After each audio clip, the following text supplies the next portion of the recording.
आपने अक्सर एफआईआर के बारे में सुना होगा, लेकिन जीरो एफआईआर क्या होती है, जीरो एफआईआर का पर्पज़ क्या है और किस काम में आती है।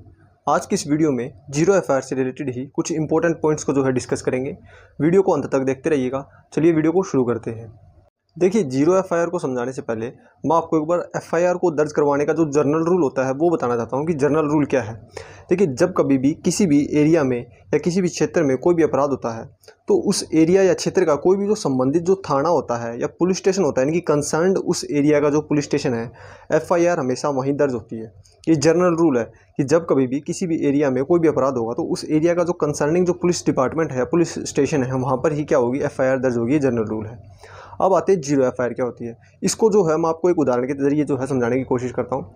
देखिए, एक व्यक्ति है, मान लीजिए कोई एक व्यक्ति है, वो अपने क्षेत्र को या अपने शहर को छोड़ करके किसी अन्य शहर में जाता है काम करने के लिए, और वहाँ पर जाकर के कुछ काम करता है। वो कुछ दिनों तक तो ठीक चलता है, लेकिन एक दिन उसके साथ कुछ लोग अचानक से मारपीट करने लग जाते हैं और उसके साथ लूट की वारदात कर देते हैं, जिससे डर करके वो अपने घर वापस चला जाता है।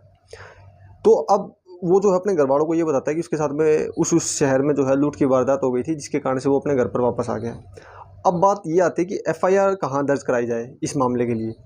तो अब देखिए, दो एरिया हो गए हैं। एक तो जहाँ पर वो व्यक्ति रह रहा है वहाँ, एक जहाँ पर लूट हुई है उसके साथ वो एरिया हो गया है। अब सामान्य नियम ये है कि जहाँ कहीं पर भी जिस क्षेत्र में कोई भी अपराध होता है तो उस क्षेत्र में एफआईआर को दर्ज करवाया जाएगा। तो अब बात ये आती है कि जीरो एफआईआर का रोल क्या है। तो जीरो एफआईआर का रोल अब यहाँ ये आता है दोस्तों कि जहाँ व्यक्ति जब रह रहा है वहाँ पर के उस एरिया के उसका कंसर्निंग जो पुलिस स्टेशन है वहाँ पर भी वो एफआईआर को दर्ज करवा सकता है। इसी को जीरो एफआईआर कहा गया है। तो कहने का मतलब क्या हुआ, कहने का मतलब ये हुआ कि जीरो एफआईआर के लिए किसी भी जुरिस्डिक्शन की कोई भी बाउंडेशन नहीं है कि जो संबंधित थाना है या जो संबंधित क्षेत्र है वहीं पर ही एफआईआर दर्ज होगी। अदरवाइज किसी और क्षेत्र में या उसके पुलिस स्टेशन में एफआईआर दर्ज नहीं हो सकती है। इस जुरिडिक्शन बार है इसको ख़त्म कर दिया गया। इसी को जीरो एफआईआर कहते हैं कि आप कहीं पर भी किसी भी क्षेत्र में एफआईआर को दर्ज करवा सकते हैं। ये जीरो एफआईआर है। लेकिन जीरो एफआईआर दर्ज करवाने से पहले आप एक बात को ध्यान रखना कि जीरो एफआईआर हमेशा ही कॉग्निजेबल ऑफेंस की दर्ज होती है, ठीक है, नॉन कॉग्निजेबल ऑफेंस की नहीं होती है। अब कॉग्निजेबल ऑफेंस क्या होते हैं? कॉग्निजेबल ऑफेंस वो होते हैं जो कि संज्ञेय अपराध होते हैं, कि गंभीर प्रवृत्ति के अपराध होते हैं। तो जब कभी भी कॉग्निजेबल ऑफेंस के रिलेटेड इन्फॉर्मेशन जाती है तो उसकी जीरो एफआईआर दर्ज करवाई जा सकती है।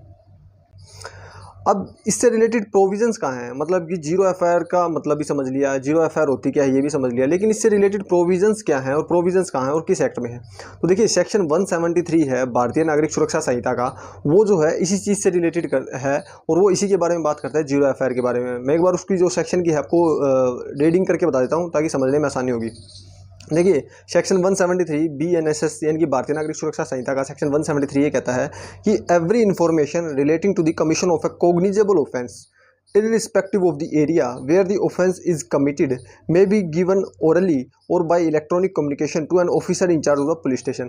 तो यहाँ पर irrespective of the area where the offense is committed, ये लाइनिंग है दोस्तों, ये इस चीज़ को डिफाइन करती है कि यहाँ पर जीरो एफआईआर की बात की गई है कि यानी कि irrespective of the area का मतलब ये है कि ये मैटर नहीं करता कि किस एरिया से रिलेटेड ऑफेंस की इन्फॉर्मेशन दी जा रही है। तो irrespective of the area वाली बात है, यही चीज़ ये डिफाइन करती है कि जीरो एफआईआर को कहीं पर भी दर्ज करवाया जा सकता है। ये मैटर नहीं करता कि कंसर्न पुलिस स्टेशन है वहीं पर एफआईआर को दर्ज कराए या किसी और में करवाए।